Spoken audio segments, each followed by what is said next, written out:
to achieve this? First, decide that you are going to start training your dog to walk on a loose lead from today. This is important because during this training you cannot allow your dog to pull you even 2 steps down the street. Every walk you go on from the day you decide to start training is a training walk. It is important to make sure that your dog is getting enough exercise outside of these sessions. In order to not damage your training, it is a good idea to put your dog in the car and drive them to somewhere they can run, off lead or on a long line, before or separate from these sessions. Before you start, make sure that your dog is wearing a comfortable harness and that you have a fixed length lead that's easy to hold or pop over your wrist.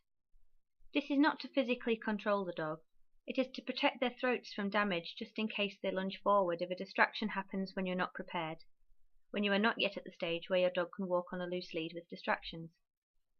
The harness should not tighten or restrict your dog in any way or rub behind the front legs. You will also need a clicker, or use a verbal marker like yes or good if you prefer, and lots of high-value treats that your dog really likes. I tend to use cooked chicken, cut up into tiny pieces. Put the lead over your wrist and hold the clicker in the same hand. This leaves the other hand free to dispense treats. It also helps you to refrain from tugging or pulling on the lead, as this is detrimental to training. You are now ready to begin the training. Step 1. Walk out of your front door with your dog on lead, or attach the lead if you are out on a walk, and wait. Click the moment your dog looks at you and drop a treat for them. If your dog looks up to you straight away, continue to click and treat this eye contact, dropping the treats on the floor. If your dog eats the treats and then lunges forward, just wait until they offer eye contact again for you to click and treat them. If your dog does not offer eye contact, you can use their name or a noise to get their attention to start with. Repeat this step several times, going in and out of the house until your dog's automatic response to taking a step outside the house is to turn and look at you, and they start to immediately look back to you for another treat after eating the first one, instead of lunging forward. This is my second 10-minute session with Lucy. With the dog who is well practiced at pulling you from your house to the park, this may take a few sessions.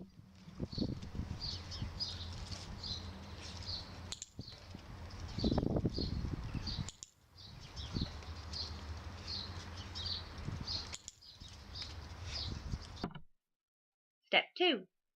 Start to position the treats behind you, so that as your dog returns to offer eye contact, they pass your left leg.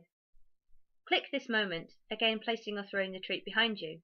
If your dog is used to sitting in front and not at the side of you, they may begin to crab, walk with their back legs further away from you than their front legs, almost sideways.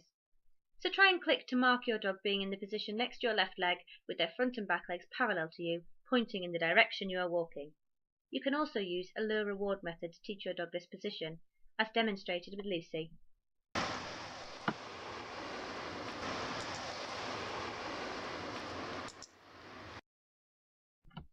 Step 3. You can start to take one step forward with your dog in this position and reward them for staying with you. Really, just one step. If you lay the foundations of this behaviour properly, the end result is much stronger. Plus, it is very difficult for a dog to walk at our pace. Their natural pace is much faster, so we need to give them a good reason to stay with us. To preserve the relationship and bond between us and our dogs, the reason should always be because you can earn X, and never or else X.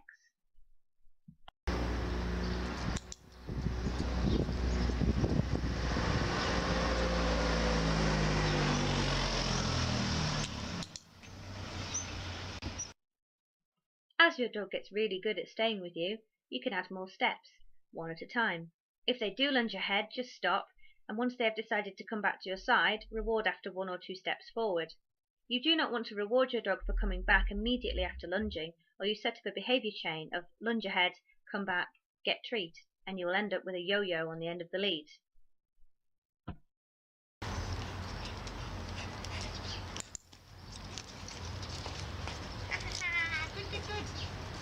Good. Ready?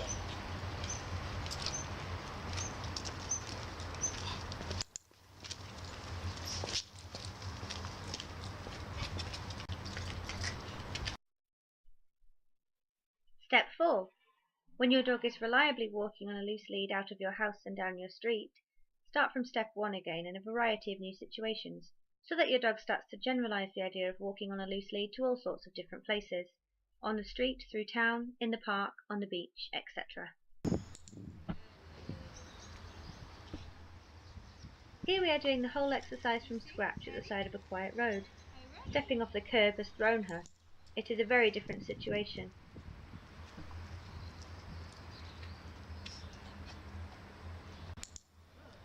Ultimately, walks are for our dogs. It is unfair to expect a dog to walk like this for the entirety of their walk. Remember to give your dog plenty of physical exercise and mental stimulation from walking off lead between these sessions. Or if you don't have access to a safe place they can run off lead, you can use a release cue like go sniff to release them to explore and sniff before asking them to come back to your side. Walks are fun for both of you if you take it in turns. For example, walk to heel to the end of the street, then go sniff when we get to that row of interesting smelling trees or that lamppost. Ready?